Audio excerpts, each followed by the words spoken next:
soul. Show you got heart. Now we play the game and we're totally scoring. Learning how to make a virtual a business boring. Showing up every morning, ready for the show. I'ma get ready. Cold engaging virtual meetings 2.0. All right. Welcome to another episode of the Engaging Virtual Meetings podcast. Hey, if you're watching here on social media, do us a favor, hit subscribe, share, like, or comment. You make a comment here on a live program, and we may give you a shout out. I'm just returning for last week. I was excited. I hosted a webinar called Stop Losing Attention, and we had 7 of our speakers from the Engaging Virtual Meetings conference that's coming up. And it was an exciting piece around it. It was rapid fire, and some people came back around and said it was one of the best videos of the year because we gave so much information in a short amount of time. Hey, speaking of all the episodes, if you want all the episodes, you can go to engagingvirtualmeetings.online, and then check out the preview. It's also on YouTube now. I believe there's also a version here on LinkedIn.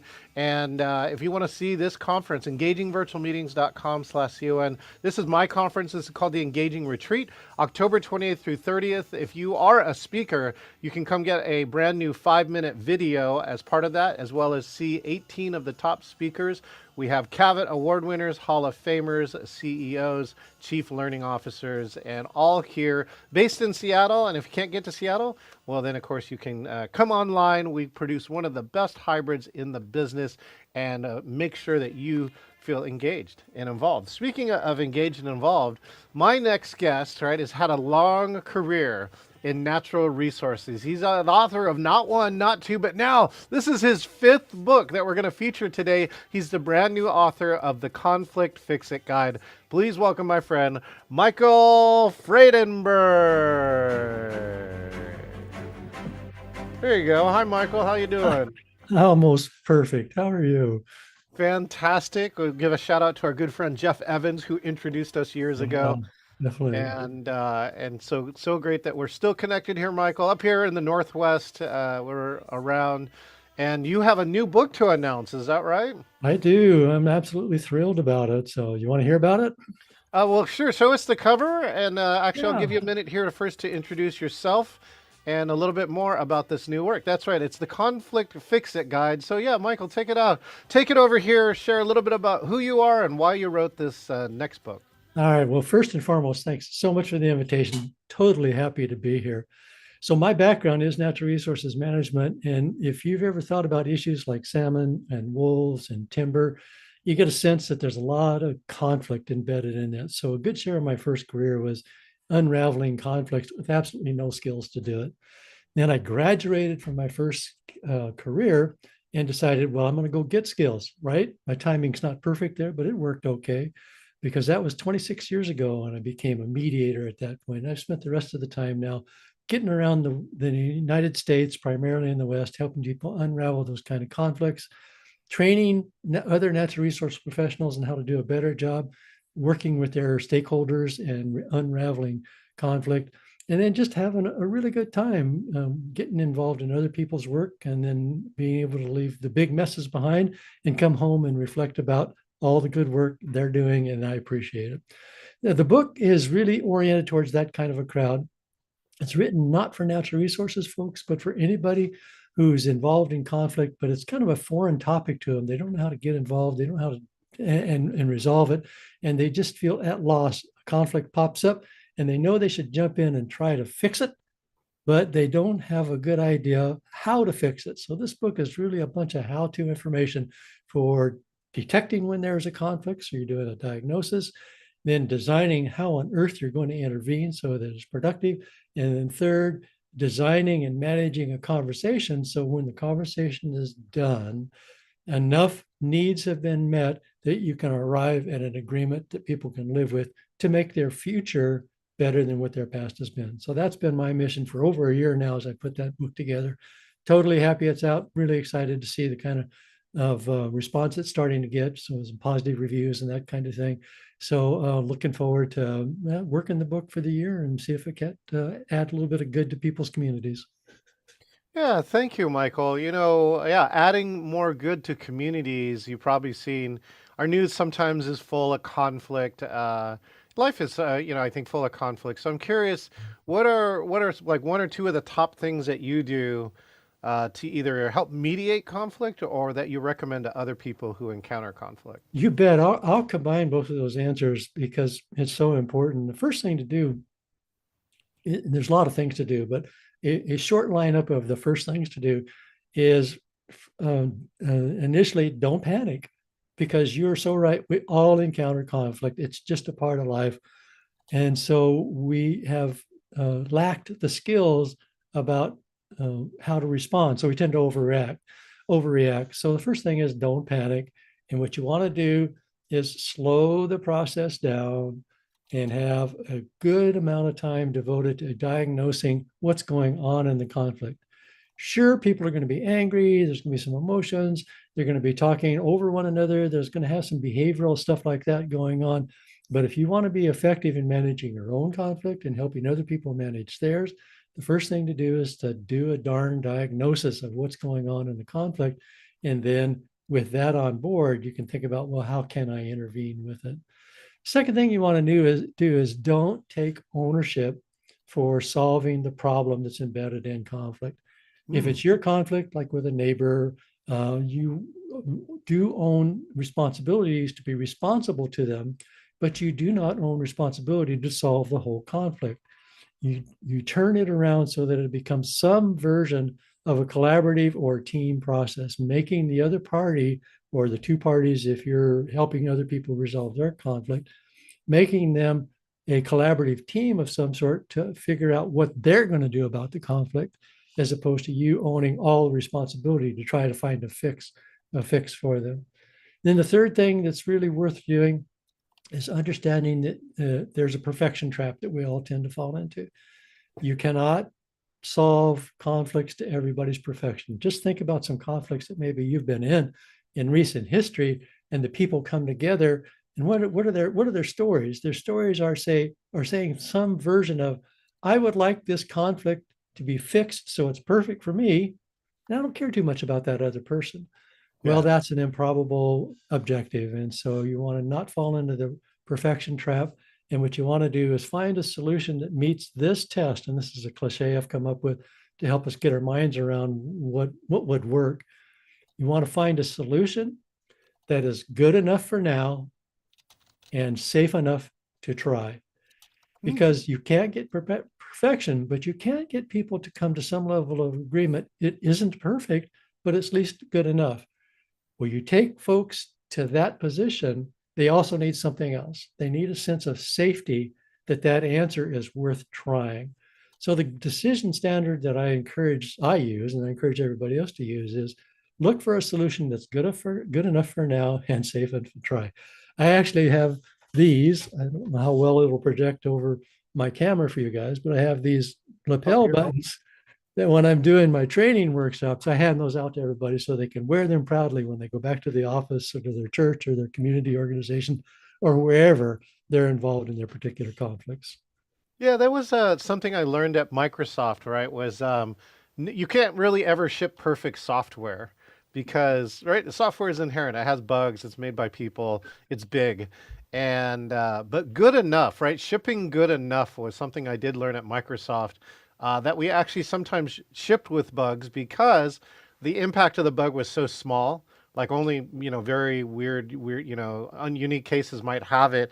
And so the cost of destabilizing a whole bunch of other stuff sometimes was greater than just leaving it in there when very, very, very, very few people were going to encounter it. And so this good enough piece really became important. It actually led to the success of Microsoft Exchange, which went on to sell like over 250 million client licenses because it was good enough. Right? Wow, what a story. What a case history. Yeah. Oh, yeah. Michael, I'd love to hear any stories, maybe without names or something, but like stories of unique ways that people maybe resolved conflict or got into conflicts. I don't know. I'm sure that because of your mediated classes or maybe you actually mediate sometimes live teams. I'm just curious if you have like a story about how you were able to come to a creative solution. Yeah, happy to share one or more of the experiences I've had. So the most compelling one was actually a very small controversy. but with high impact for the people that were involved. It was between two emergency medical technicians, and they were fighting like cats and dogs over their teamwork. So they would go out on a call, a car accident, or whatever it might be, and they operated as a two-person team. And the way the protocol went is that every other time they rotated who was the leader on that particular call. And they didn't have a accommodating appreciation of each other's leadership style, nor their decision-making processes, the way they went about it. It was real evident when we talked to them that one person was methodical and deliberative and thoughtful and not hasty, and the other person was just the opposite of that. He was a go-getter. He had instincts that he's got to dive right in and get very active. So he had some real significant approaches to the way they deal with those issues that were on the table and unacknowledged by them. And then they didn't appreciate what each other knew about how to do emergency medical technician stuff. And so they were constantly questioning each other about whether the interventions that the leader on that particular call was saying were going to be used were the right ones or not. So they were second guessing each other on the quality of the service that they were delivered. And the breakthrough moment came when we got them to the understanding that what's the probability they're going to change each other's minds about the right way to do this work. And so the conversation took a decided shift when we asked them to acknowledge, and they grudgingly did, that they're a team and they have to stay a team. And part of their employment challenge, part of their job description, even though it wasn't written down, was to figure out a way to make it work instead of defining their job description as one of criticizing the other person.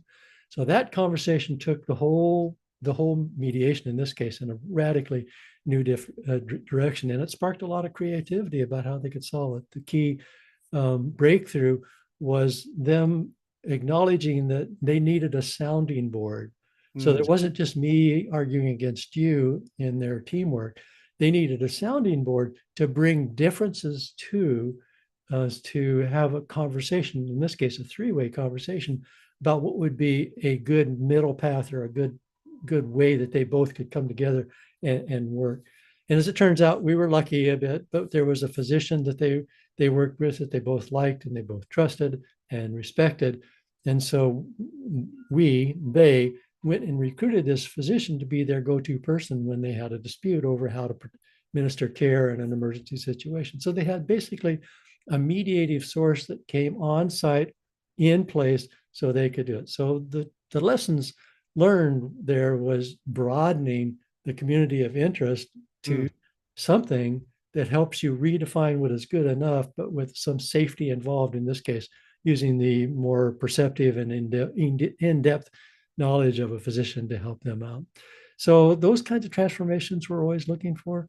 If you don't mind me continuing on, I'll share with you one of the key questions that I ask people. There's 3 golden questions that I ask all the time when I'm helping people resolve conflict. The one I used with the EMTs and I use all the time is a question that tries to get people to say, I need to offer something up on the table that is a potential negotiated solution for our dispute. The question goes something like this. What is it that you most want to see happen that will work for you and work for the other person at the same time? We're all good at sort of loading our guns and going into the conflict and saying, you're doing this wrong and I want that. But we don't have an instinct to think about what is it I can offer to get something that I want back. And so a question like that, what is it you most want to see happen, lets me have space to say, here's what I want. But when you tag on the additional phrase of of a solution that will work for you and work for the other party, that person is the speaker has to own a responsibility to craft a solution. So it's a really good two-way question to open up dialogue about, well, what does compromise and collaboration work like that we can live with? I was going to say, I was looking for these other 2 golden questions, right? Well, if you want, we can get there. But well, let me ask, one of the things that you talked about in the beginning part of that last scenario you talked about was trust, right? So a lot of conflict happens because the two people don't trust each other in some way, shape, or form. They don't have to agree, right? But they need to either trust or respect or some version of these things around here. And I thought that was interesting that you actually introduced the trust through somebody else, right? Which is these two people trust this person, and now they have this intermediary. What's one or two ways that that trust is either created or inserted into these conflicts to help solve them? Yeah, at first, so when I'm training new mediators, it first comes with the responsibility on me to sell the notion to them that you cannot negotiate trust, because trust is something you have or you don't have. So it's a pipe dream to think you're going to get in there and talk about that you can actually figure out some way to say, cause the transformation that says, I'm now willing to trust you. And that's because trust is not a thing, it's a process that is built over interactions over time, multiple interactions. And trust emerges because if it was you and me, say, John, that were in the conflict, trust emerges when I have built enough of a track record with you that you can predict with some assurance about my next behavior. Yeah. So it's really building that track record and a confidence that I'm going to stick true to that track record, and you can expect me to behave that same way in the future.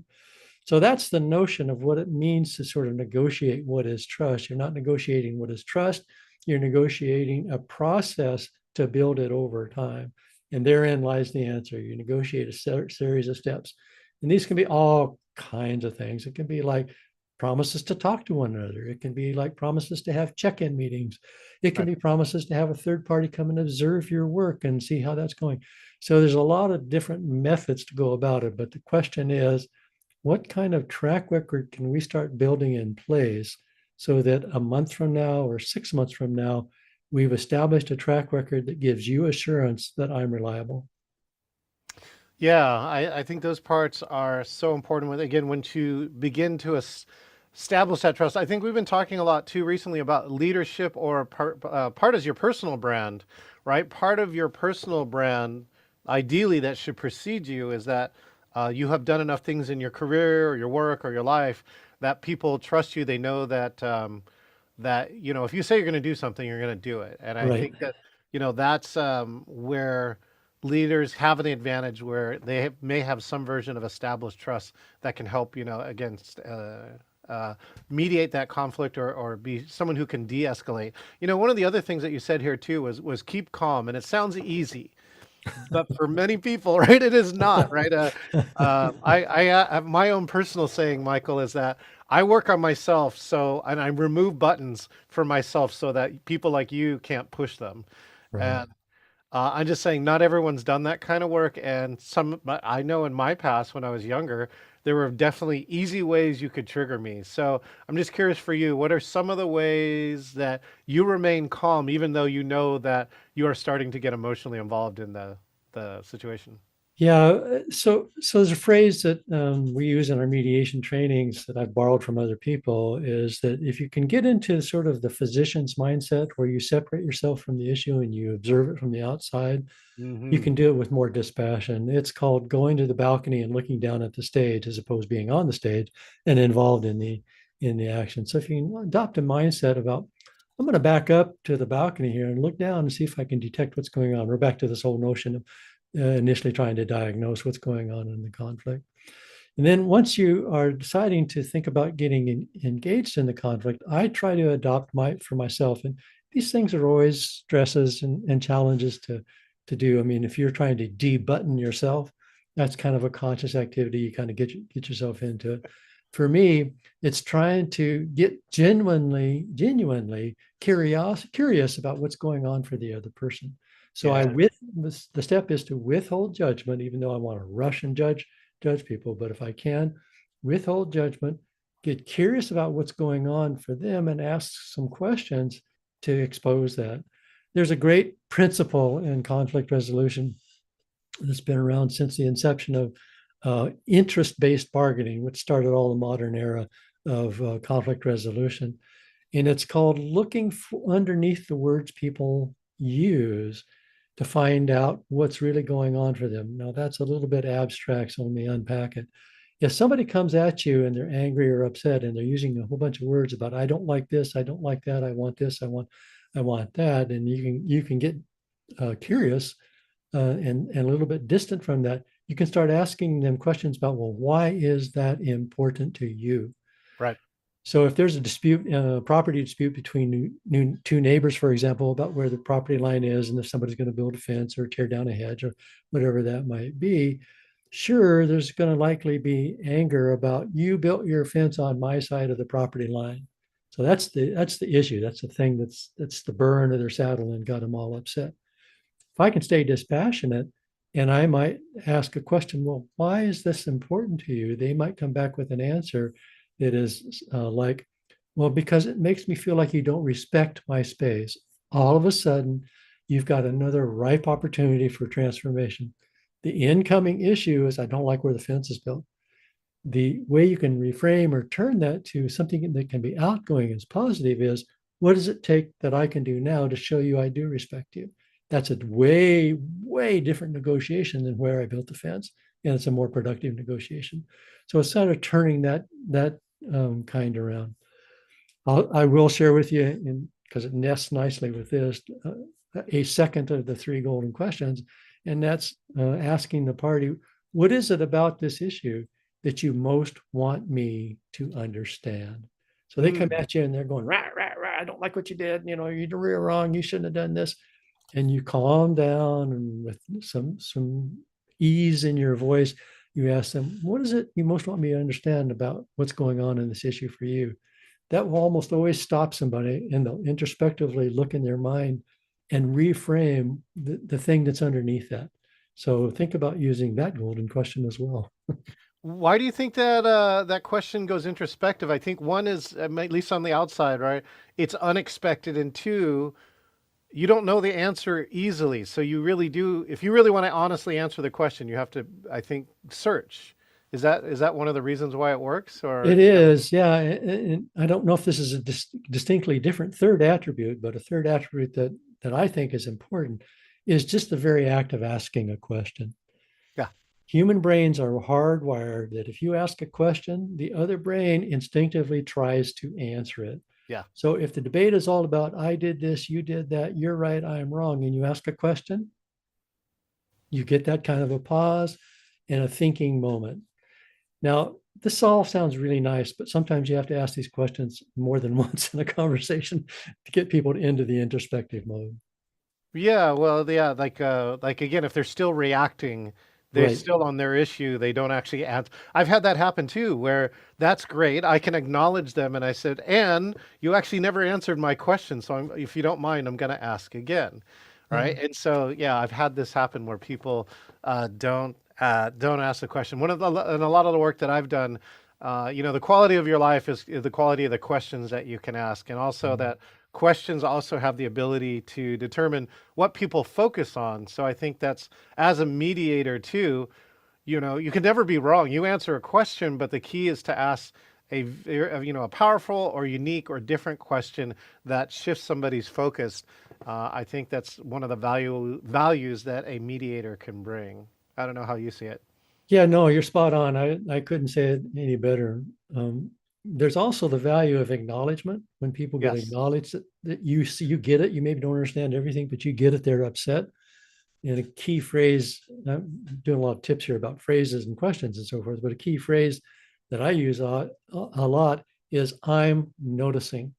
So we got a neighbor who's angry about the fence, then it's really helpful for them to have some acknowledgement using some sort of diplomatically worded phrase like, I'm noticing that there's a lot of heat on this issue for you. Would you mind telling me what is it I'm missing? What do I mostly need to understand here that's going on for you about this interaction? So you can do some things like that to artfully and diplomatically ease your way into these questions, which it can be a little difficult for us to look internally and be introspective about our own behavior. And these questions tend to move the conversation in that direction.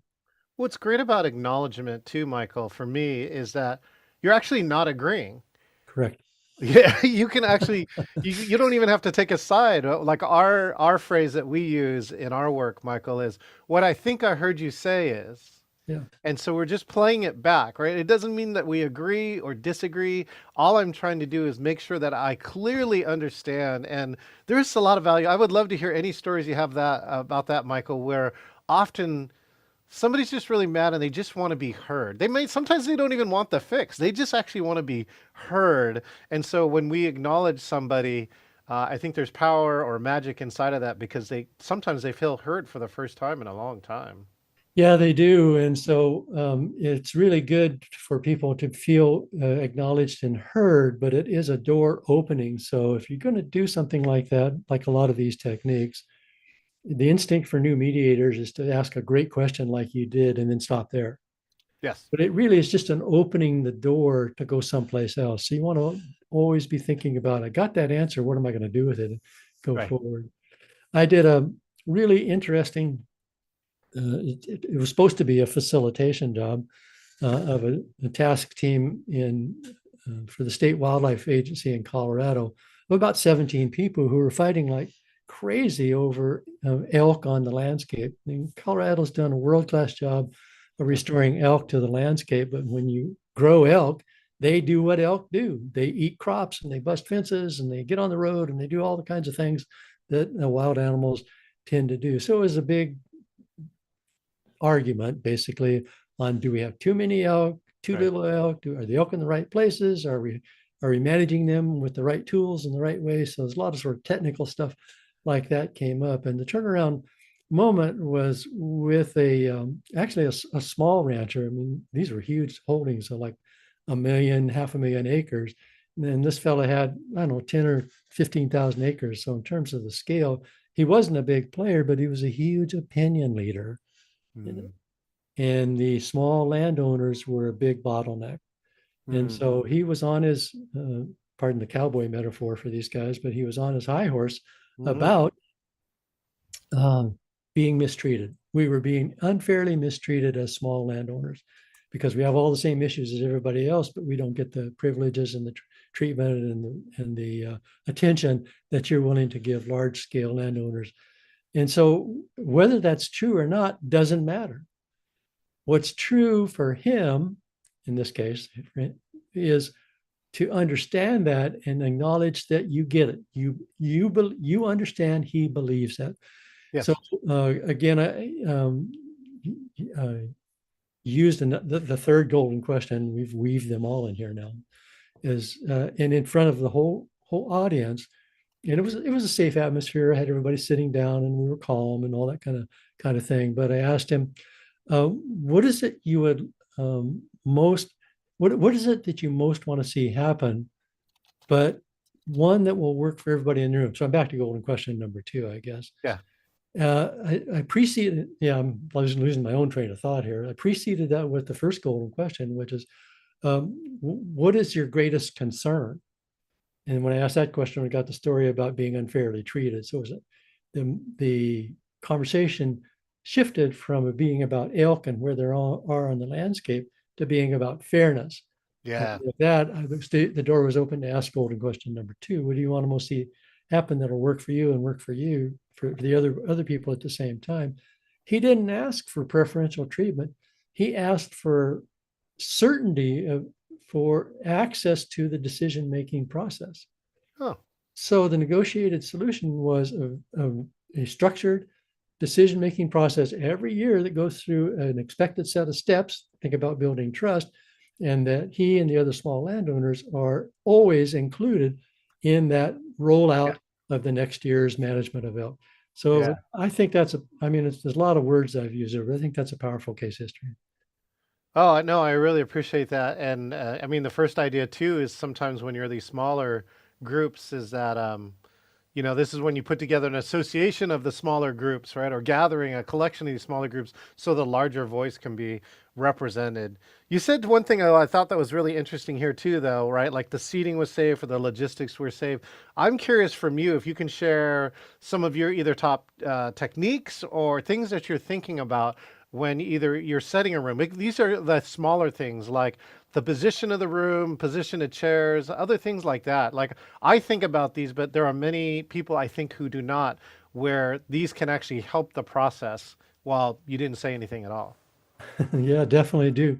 I'm a big believer in that as well. And there's many things you can do. From the top of my head, I can think of several that I'm happy to share with you. They're the kind of the first things that go through my mind when I'm designing a process. Somebody says, "Hey, Mike, come in and mediate a dispute." One of the first things I'm thinking about is where, how, when, what's the environment, and so forth. So one of the things you want to do is pick a neutral location. You don't want to have anybody have home field advantage on this. And Right. so I'm a big fan of using churches, and churches will almost always rent you meeting rooms of some sort. And Right. so you go to a very neutral space, and there's an expectation of different kind of human behavior in that setting than there is in other settings like a normal office. For the most Uh, part, people don't fight in church, right? they're not supposed to anyway. And I've done enough mediations for church groups, but to know that's not always the case. Yeah. But Okay. you're picking this neutral environment, and Yeah. hopefully one that, because of its overall nature and stature, inculcates a notion that we're supposed to be respectful here. The next thing I do is really careful about seating.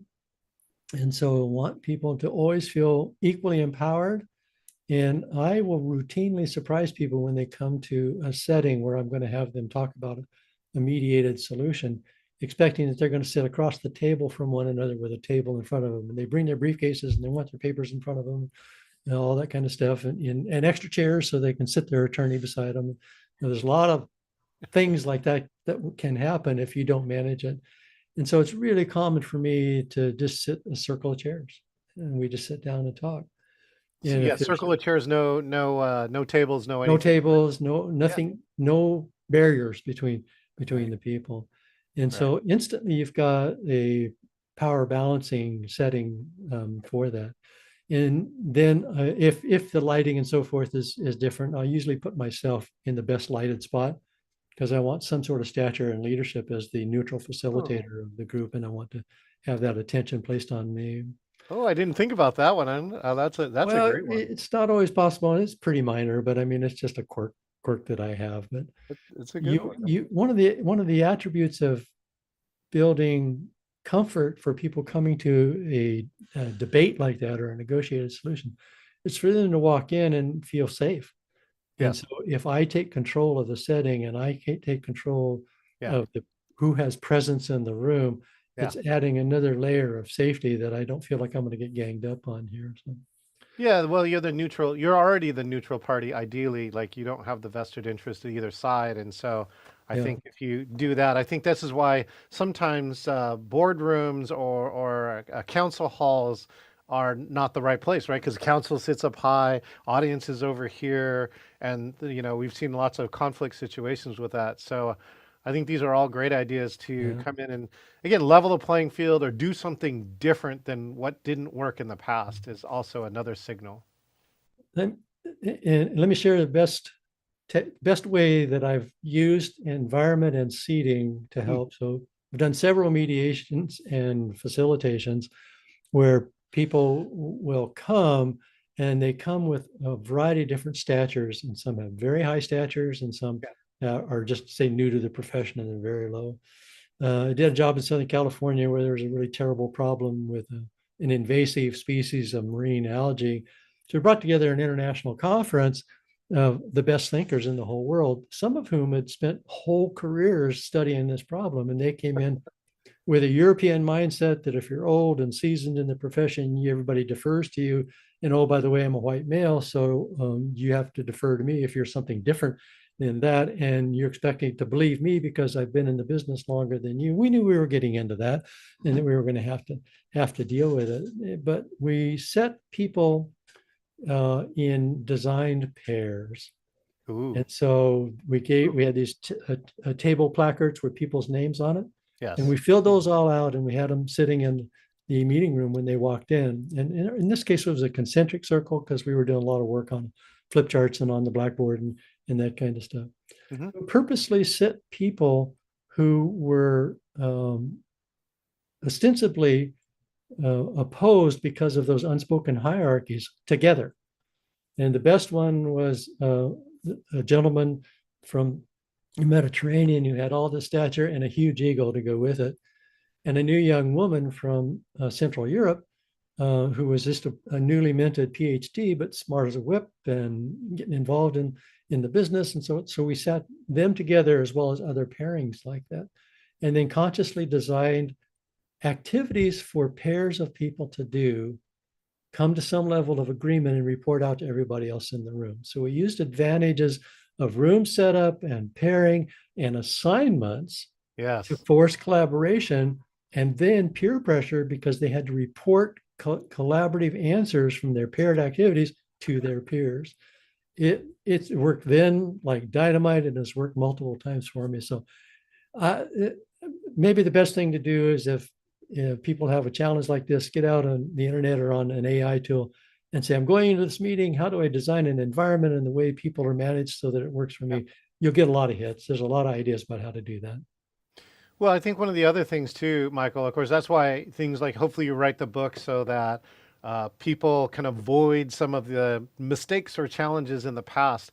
One that was recently, I just keynoted in Florida, in Fort Lauderdale, and somebody was astounded about how I was able to create deeper and deeper levels of psychological safety by the end of a 2-hour program. And they asked me, like, how did I do that? She also said it felt seamless. Like I never like asked anybody to do anything uncomfortable. But again, we got to a much deeper place at the end. And the thing that I look at is what I call syntax. So like you have all those things, right? But you also sequence them in a way. So like one of the things I might do in your pairs is that you start them sometimes with an incredibly easy assignment, even though they're PhDs or something, so they have some success. And then you do something, intermediate, and then something harder by the end. And so that you're sequencing the level of trust and interaction and other things. I'm just curious if you use sequencing also as part of your design. Oh, big time, all the time, because people are reluctant to expose themselves too early in a meeting or in a Right. mediation. So you need to start them with something they know they can succeed with. And introducing yourself is, of course, a really good thing to do. And then you up the ante as you go along, all the time rewarding people for their collaborative behaviors. Yeah, I think that's a great piece too, Michael. Hopefully there's some chapters in there about rewarding. So as the facilitator, even if you're doing very small acknowledgments or rewarding people, you end up invariably setting the culture inside of the room and reward the behaviors that you want to see more and more and more of as you go along. Yeah, you're really helpful in meetings in particular, but also in mediations. I take advantage of a two-step process I call the curiosity hyphen commitment loop. Yeah. This is a different kind of sequencing. So you're spot on. And this is one way that I try to implement it. When people are having to address a particular kind of issue, you have a couple of things that are needs for you. One is to get them to cooperate. And the other is if it's in a more formal meeting setting, is your issue of how do you get them to stay engaged, how you don't lose them because they go unengaged.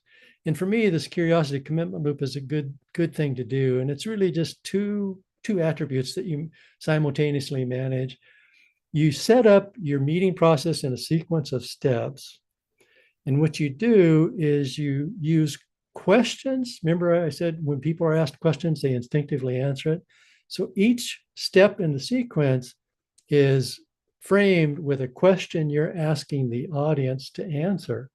So they go from point A at the beginning of the process to the last point at the end of the process, answering a series of questions that slowly builds them to that final answer. So they're all connected questions.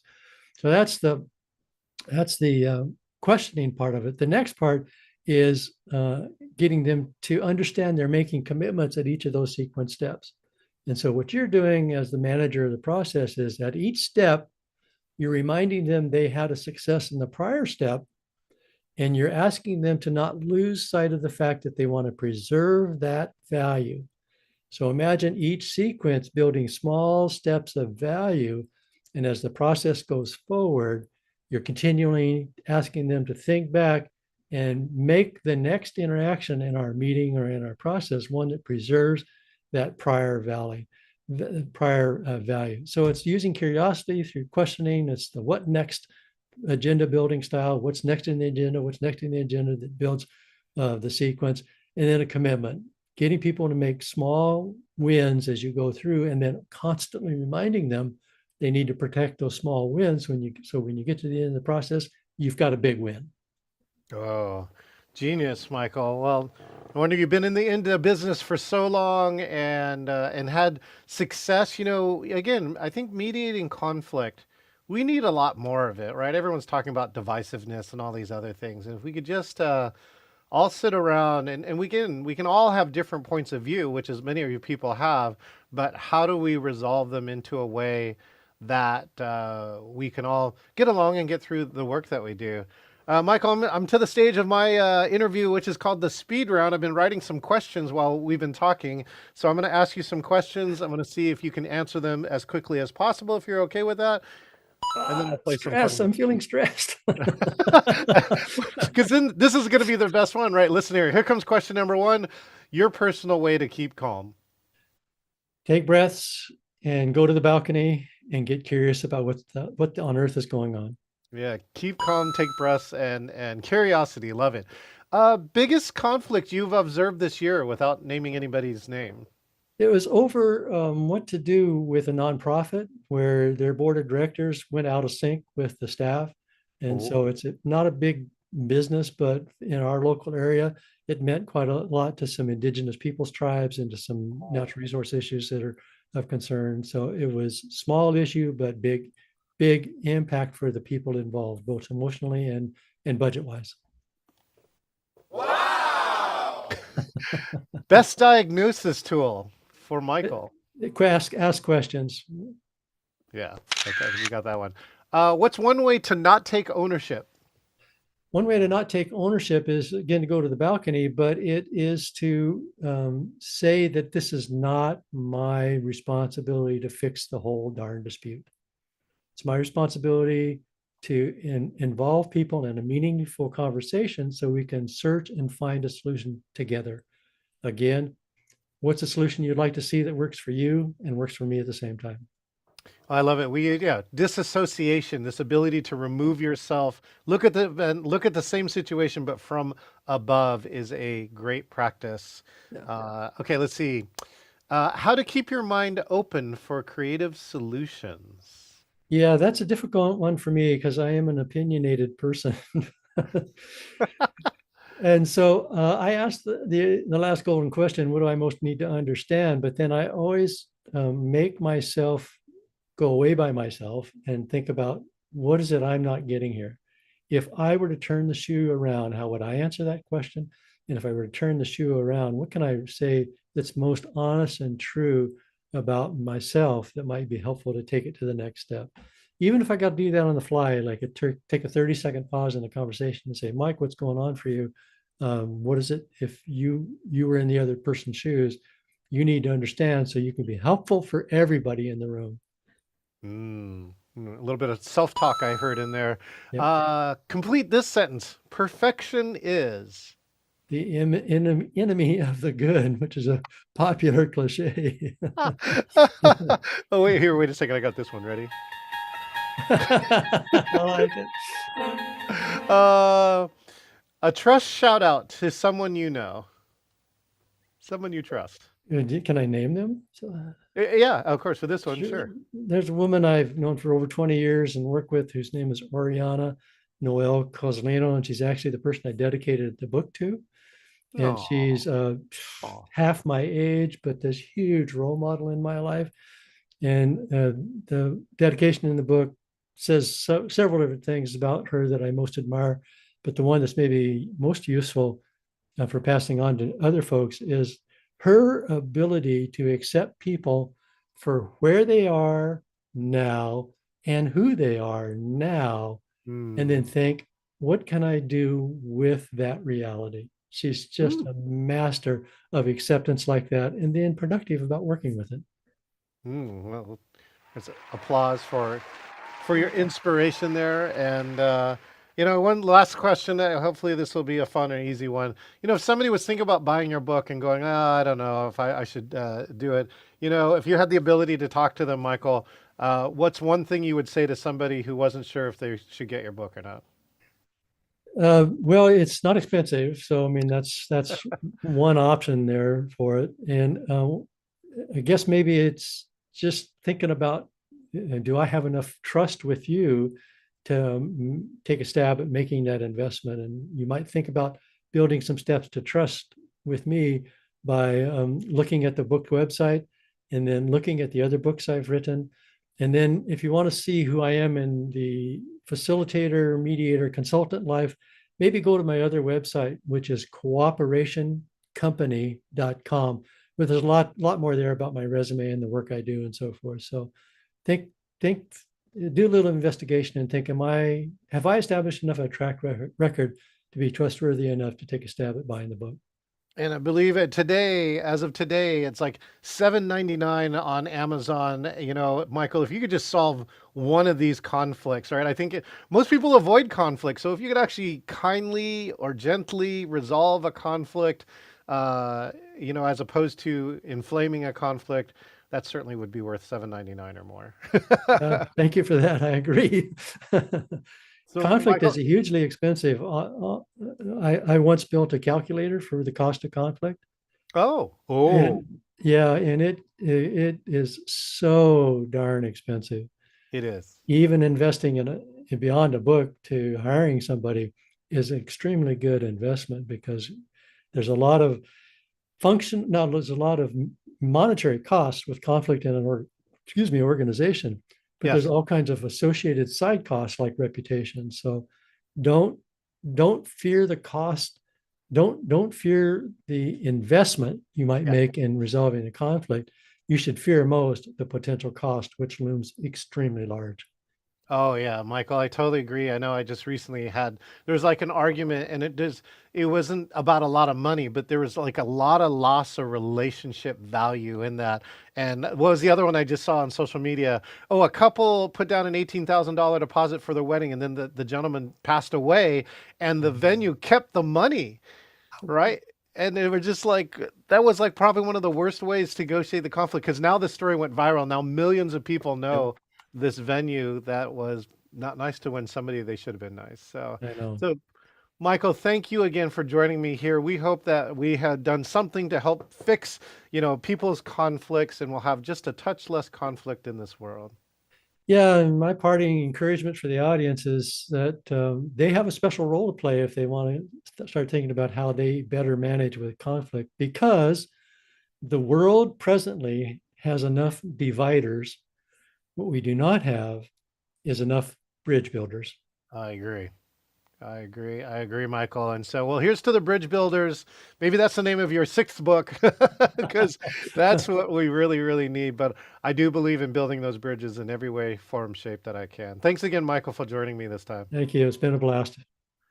All right, we've been joined here by Michael Fraidenburg about his new book, right? The new Conflict Fix-It Guide. And we're just see if you can slow down and take a breath and get curious. The next time that you encounter conflict, you can check out this new book, Conflict Fix-It Guide, based on Michael's work over his years doing that. Speaking of conflict, we don't want conflict. We want you to get all the episodes here. So if you've been here on social media with this, make sure and subscribe, share, like. Let's see if we had anybody else. We had a few people chatting with us on Kick, and somebody actually commented on Twitch. So again, share, like, comment here. If you want to get all the episodes, you want to go to engagingvirtualmeetings.online and subscribe on one of your 15 favorite podcast platforms. A new episode comes out every single Wednesday if you're looking for new content. And if you want to learn how to be more engaging in the world and less conflicted, come to the Engaging Retreat. We have 18 experts that will be there this year, October 28th through the 30th in 2025, and every October every year. Scan the QR code. We have free tickets as well as paid tickets for those who want to be there. And the last piece here, if you want to be like Michael, then what you can do is you too can be the next guest here on the Engaging Virtual Meetings podcast. Go to engagingvirtualmeetings.com/meet, select interview, and you too could be the next guest here on the Engaging Virtual Meetings podcast. We will see you next time with no conflict. Drawing star people and keyhole people. Show you got heart.